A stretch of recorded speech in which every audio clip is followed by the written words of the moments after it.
there I was on arguably the most magical night of my life, sitting across from the woman that I knew I probably should have been with the entire time.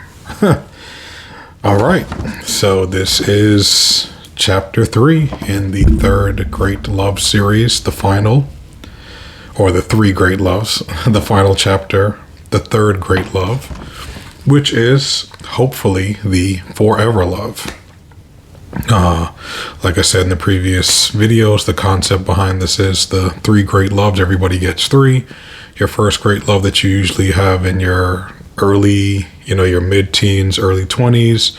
Your second great love that happens in your early 20s to late 20s, maybe early 30s. And then your final great love.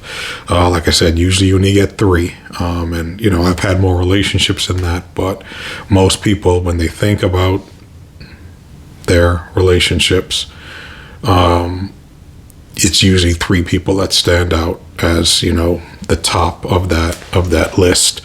And for me, it was the two that I named previously, and the third that I am currently in a relationship with, the mother of my child, my fiance, soon to be my wife, and my best friend for the better part of 20 years now, maybe even longer than that. So, like I said in series 2 or chapter 2, I actually met her before I met my second great love, but we couldn't be together because I was in a committed relationship. She was in a committed relationship, and there was also an age gap. At the time, I was 19 and she was 16. And so, I am very much a legal, by the numbers kind of guy. I always have been. I think I always will be for the most part, but especially when it comes to that, I don't believe in underage dating and things, or at least age gap dating between legal men or women and younger.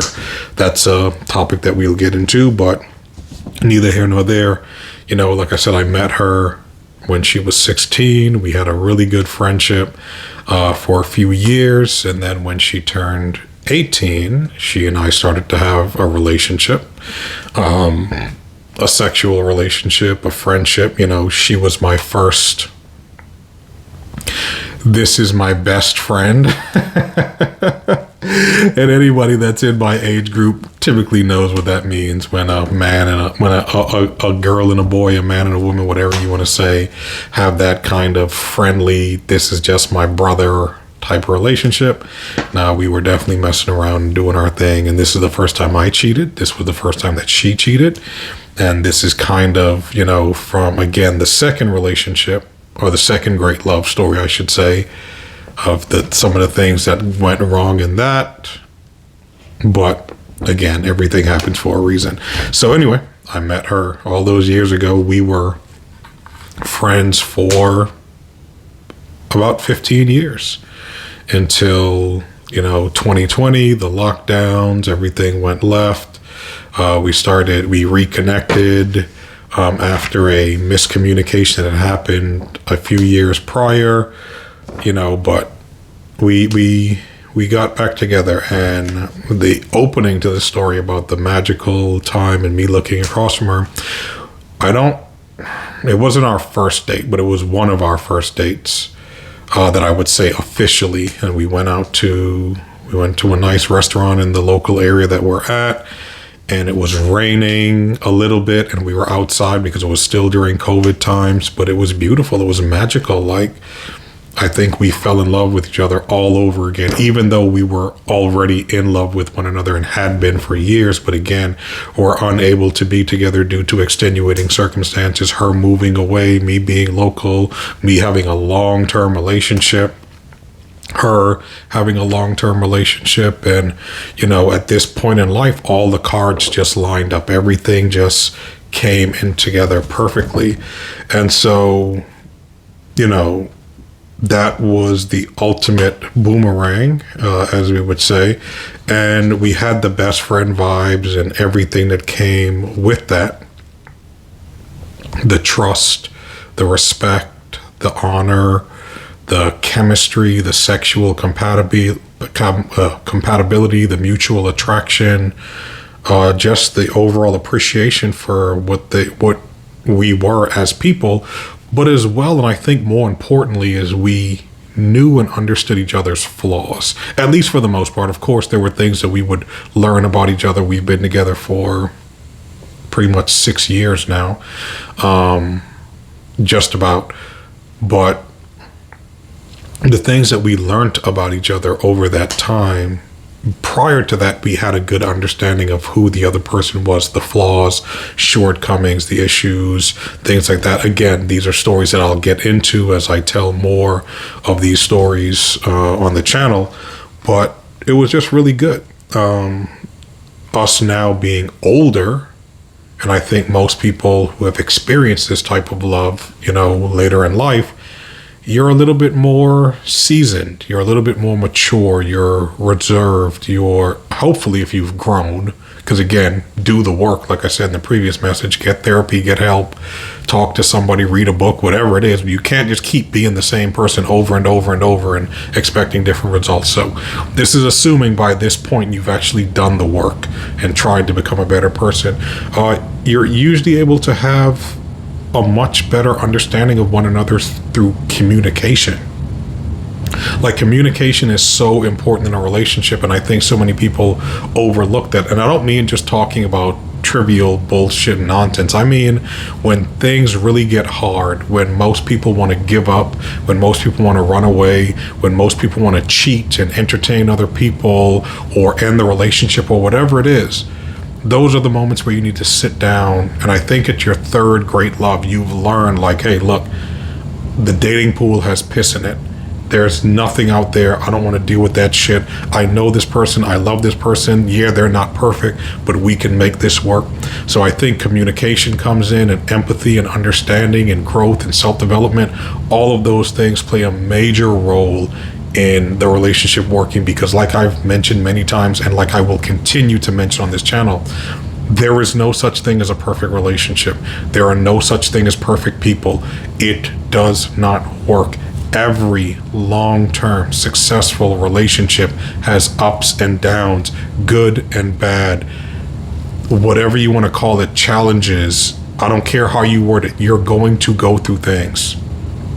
That is what develops true character. That is what develops true love. So you have to be able to do that. The other thing is, once you become this age and you're a little bit more established and you've been through you've been through some things in life, your main focus is no longer just yourself. It's also the people around you. So when you find a partner, you can support them. You can push them to be better. You can help them grow. And in doing so for your partner, it makes your relationship better, it makes your world better, it makes your family better. But it also takes growth to be able to accept that constructive criticism, to accept the fact that, hey, these are the areas that you're falling short in. Whether it's in the relationship itself with commitment or engagement or communication, or it's your personal life in terms of finances, health, work ethic, whatever it may be, your partner needs to be able to sit you down and say, hey, look, you're putting on a little bit of weight. We need to start eating healthy as a group. We need to work better. Or, hey, you're spending too much money. Or, hey, you're not going hard enough. You need to do more. But again, it's in the approach and the conversation. I think once you're older, you can have those things. So being able to support your partner and everything, that is always a positive. Now, the one thing about the third great love is this is usually your last Hail Mary. This is the one where it's like, fuck it, man. If this doesn't work, I'm out. I'm out of the game, men and women alike. Because by this point, you've been through so much. You've had so many heartbreaks, so many letdowns, so many dreams and aspirations and wishes and all that. And to get in front of this person that you want this to last with forever, and for it to not work out, most people throw in the towel. Now, I'm not saying that you should. I'm not giving any advice here in terms of that. If you are forever, a hopeless romantic and you think the next person around the corner, very well may be. That might actually be your third grade love. But I think for me, if this current relationship doesn't work out, I'll be single for the rest of my life and I'll be okay with that. Because I experienced 3 amazing women at different times in my life. Again, this is not including all the other women I've dealt with, but I'm talking true love. Women that I would die for, that I would have taken a bullet for.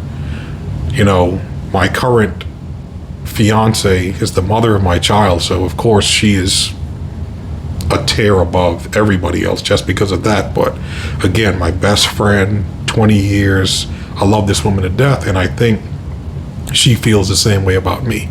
I can tell by her actions, the way she treats me, the way she honors me, appreciates me, respects me. You know, all of that goes a very, very long way in making the relationship work. And we do not have a perfect relationship. We have ups and downs and our own struggles, but we show up for one another. We put in the work. So, with all of that being said, the lesson: value what you have. Because like I've said previously, there is piss in the dating pool, man. If you're looking out there and you're comparing your life to other people on social media, or you're comparing yourself to your friends and their relationships and things that they have going on, stop. What you are seeing, what you are hearing, what you are experiencing is the highlight reels. Only the things that they want you to see. You don't see what it's really like. You don't understand what that relationship truly is and what those people are doing to and for one another. So never compare yourself to other people, but value what you have. If you have a partner that loves you and respects you and shows up for you every day, even when they're sick and they're tired and they're beaten down, that's someone that you want to put your effort into. That's someone that you want to work through. That's not the person to throw away. That's not the person to discard. That's not the person to say, oh, well, don't let your boyfriend stop you from meeting your husband or whatever stupid shit. That's not for the guys, you know, because the sex may have slowed down a little bit, that you got to go, then you got to fuck somebody else and throw your relationship away because of that. This is when you lock in. This is when you push for it. This is when you fight for it, because love changes. Love isn't always, you know, super passionate and amazing and all that. And while we would like it to be that, we're in this for the long haul, man. 5, 10, 20, 30, 40 years maybe is what you're hoping for. So appreciate and value what you have. Like I said, understand what love is and what it isn't. Love isn't, oh, he's so romantic, he just buys me these things all the time. Or she's so sexual, bro, she just drops to her knees and slobs my knob. Like, yeah, those things are great. I'm not saying that they're not. But that's not what love is. Again, love is showing up when things are hard, when they're difficult, when you feel like you should throw in the towel, but the love for this person won't allow you to, because you know this is your person. Don't get caught up in the superficial nonsense of the car and the house and the money, or, you know, how bad she is, or bigger titties or fatter asses. I'm saying these things because men and women value different things, like I've mentioned many times before on this channel. And when it comes to this, you have to know what you value, and you have to push and work for it. Then the other thing is, you got to accept life for what it is. You know, you're getting older. You are getting wiser. You're getting more mature. But at the same time, your looks are fading. Your beauty is fading. Maybe your prime earning years are behind you. Maybe, you know, I think they say most people top out at 45, 50 of earning potential, and then it's down from there. As a man and a woman, you have to be able to look at your partner and say, no matter what happens, I accept you for who you are, I love you for who you are, and I'm going to be with you no matter what. Now, again, this is not to say condone or tolerate cheating and disrespect and physical abuse and emotional neglect, and, you know, he gambled the children's fucking college degree, college funds away. No, things like that. Yeah, well, you got to go. But I'm talking about just life. People are going to get sick. People are going to lose their job. People are going to lose their health. They're not going to be as attractive as they've always been. There's a multitude of things that can go wrong in life. But you have to fight to make it last. You have to fight to make it last. You have to understand as well that it's going to be boring. It's going to be monotonous. It's going to feel safe. And I know for a lot of people, the thought of that, again, especially in the world that we live in, where every Instagram post is a highlight reel of someone in the fucking Maldives, or he bought her a Chanel purse, or, you know, she got him a threesome, and just like, it's just wild, the things that we see online. That is not reality. A stable, healthy relationship is boring. I'm not saying you never do anything, but you know when that man wakes up in the morning, you know how long he's going to be on the shitter. You know what he wants for breakfast. You know what time he's going to leave the house. You know when he's going to text you. You know when he's going to come home. You know he's going to kiss you on the cheek and grab your ass and tell you he loves you. You know he's going to go wash his ass. He's going to, you know, want to try to get a little bit frisky, and then he's going to fall asleep. And vice versa for women. We know what your patterns are as well. And that's okay. There's nothing wrong with that. Familiarity, stability, monotony is beautiful. Because again, you're doing this for the long haul. You're trying to live and experience this life with someone for 5, 10, 20, 30, 40 years. You can sprinkle in excitement here and there, but you have to be able to accept the fact that this is what life is going to be. And that's okay. That's beautiful. Focus on that stability. Plan for your future. Build your legacy. And this is where the benefits come in. Family. When you are with that third great love and you've been together for 10 years, 20 years, 30 years, whatever it may be, hoping that you are lucky enough to last that long, and you've gone through ups and downs and, you know, health issues and financial issues and all of these things, and you made it out stronger together, that builds character for you. That builds character in your partner. That increases your love for one another. And that is transmuted to your children and their children if you're lucky enough to have them. But with that, you have a friend. You have someone that genuinely cares about you. That's not just going to walk away and drop everything when things get hard and they're out the door. They're going to try to stick through. And now you could have that on your third, first, second, whichever great love. But if you can make it to that point where you've put in that time, do not let it go so easily. Do not be tempted by what is out there. And unfortunately, I'm speaking to the ladies specifically with this. You guys tend to get bored in your relationships, and you need new excitement, and you know, you get all this free attention online from men trying to have sex with you. But please, for the love of God, understand that those men are only trying to have sex with you. They don't want to replace your husband. They want to experience you and then move on. Do not be a fool and let it happen. And for my brothers, for the men that are out there, the same thing applies. You have work to become the best version of yourself, hopefully by your 30s, 40s, 50s. You've put in the hours, you've put in the time, you've created that business, you've worked on your body, you've worked on your mind. Don't throw away the woman that was there with you shooting in the gym, that was there with you from day one, grinding, getting it out the mud. This is when you honor her. This is when you pour into her. This is when you give her all of those benefits because she fucking earned it. She earned it. We have to do better as men and women. And again, the repeating theme in this, the grass is not greener on the other side. the grass is greenest where you water it. So if you want a healthy relationship, a long-term relationship, you have to be able to put in the work and stop being distracted by the plethora of perceived options out there, because they are not options. They're distractions. They are things sent to destroy you and take you off your path. And probably the last thing and the most beneficial of this, if you are so lucky enough to experience it, is that you won't die alone. You know?